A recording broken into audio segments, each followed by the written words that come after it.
Hey loves, it's TJ Sykes and I'm back at you today and we're going to talk about law of attraction. And I always talk about living in your purpose, being your authentic self, enjoying your life, calling in happiness. And one of the laws of the universe is the law of attraction, and it's one of the most popular that people know most about. So I figured I would come in today and just have a little discussion around that in turn, and also how it relates to you living a life of fulfillment, happiness, and abundance. I'm TJ Sykes, and I help people expand their minds so they can do just that, live a fulfilled, happy, abundant in life. So let's get into it. Now, law of attraction is one of, I don't know if it's 12 laws or 100. There are so many different laws of the universe, but it's one of the main ones and it's the most popular. And I think that what brought more light to it was that book called The Secret that came out, I think, in, oh boy, the early 2000s. And what I want to explain is that the law of attraction, it's scientific. It is not something that's made up. It doesn't matter what you believe in, what your belief system is, whether you believe in God or the universe or source energy or source or Allah or whatever you believe in, whatever you think created you, it's the same exact thing. The law of attraction is you attract things based on what you call into your life, how you interact, with other people and things that you do in your life, your thoughts, feelings, and beliefs. Now I have my notes here, so I am going to be periodically glancing at them just in case you're wondering. So you attract what you want and you attract what you are. That simply means your thoughts, your beliefs, your actions, the things that you say, all of that is a direct correlation to what you are attracting back into your life. I've said it multiple times in other videos. What you put out comes back to you. It's karma. Karma is not bad. It's not good. It's both. But the word karma is always associated with the negative. It's also positive if that's what you're putting out into the world and out into the universe. If you are believing and thinking and saying and feeling good vibes and good energy and what you believe in, then that is what your life is going to be. In a nutshell, it's a very, very, very simple concept. I say that all the time, but it's not always easy for us to do because we all have things that we're dealing with in the human condition. We have what we call reality, and a lot of times we live in the past. And we also live in the future, but we don't always live in the present. And that is where we fall short. So when we're living in the past, we're recounting, and typically it's negative things that happen in our past. And therefore, we're thinking about those things. Those thoughts become our emotions, our feelings, our belief system. And then we're like hamsters on the wheel. We're constantly reliving the same thing over and over and over again like a bunch of robots.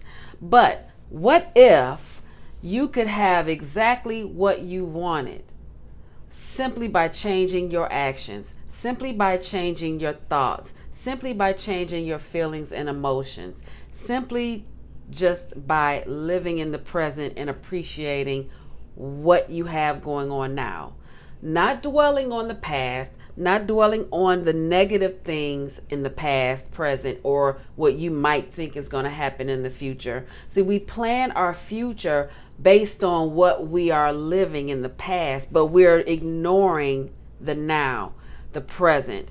So what if you could have exactly what you wanted? You could call into your life whatever it was that you wanted simply by living in the now and changing your thought process. And that leads me to shifting at the identity level. If you make a shift at the identity level, which is your total being, because a lot of us say, well, I'm this type of person, but you're this type of person based on your past experiences. You're this type of person based on your past experiences that you are not projecting into your future. So what if you shifted at the identity level and switched your thoughts and emotions to make them equal to the reality that you actually want? Because right now, your thoughts and emotions are equal to your current reality because you are, again, in the past. You're thinking of the past. And yes, experience is a good teacher. It teaches us how to move forward. It teaches us if the stove is hot and we touch it, it's hot, it burns us, not to touch it again. But it doesn't have to be a negative experience. Like, it doesn't have to be something that it's about perception. So if the stove is hot when we touched it and say we got burned at that time, yes, that particular experience is not the most exciting, and we learn from it. That's the piece that we get. We learn from it. So now we know we can appreciate the stove for what it does for us, the purpose that it has. And we can appreciate that we learned that it's hot, so we need to be careful. We can appreciate, okay, we have pot holders. We can appreciate that when we put food in this oven and on top of this stove, it's going to cook us a delicious meal. So it's a perception thing. It's how we perceive and how we move through the rest of our lives, So it's also about being grateful. So that's a thought and that's a feeling.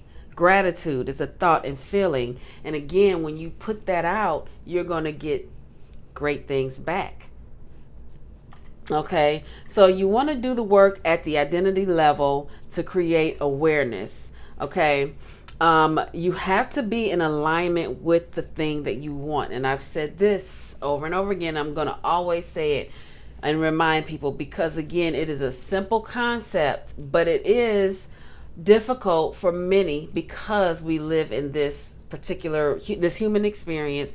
And a lot of people say, back to reality. Your reality doesn't have to be what it is. You can actually change it by changing your mind, changing how you act. And when I say act, how you respond to things that you may have otherwise felt was negative. Are you going to wallow in that negative pattern or participate in it? Or are you going to take the high road? Like my forever first lady would say, Michelle Obama, she would say, when they go low, you go high.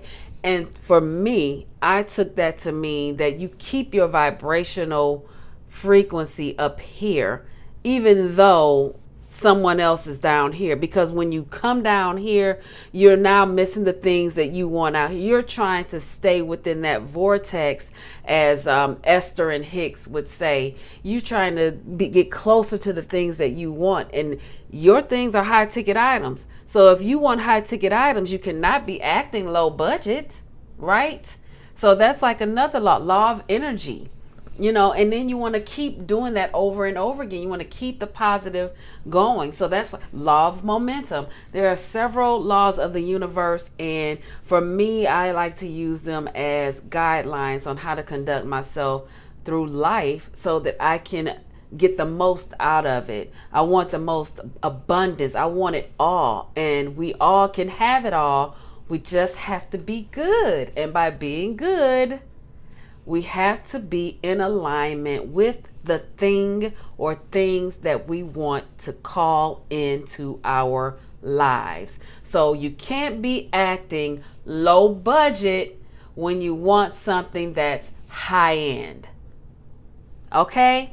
Okay, until the next video, live simply and be kind. Leave your comments and questions in the comment section below.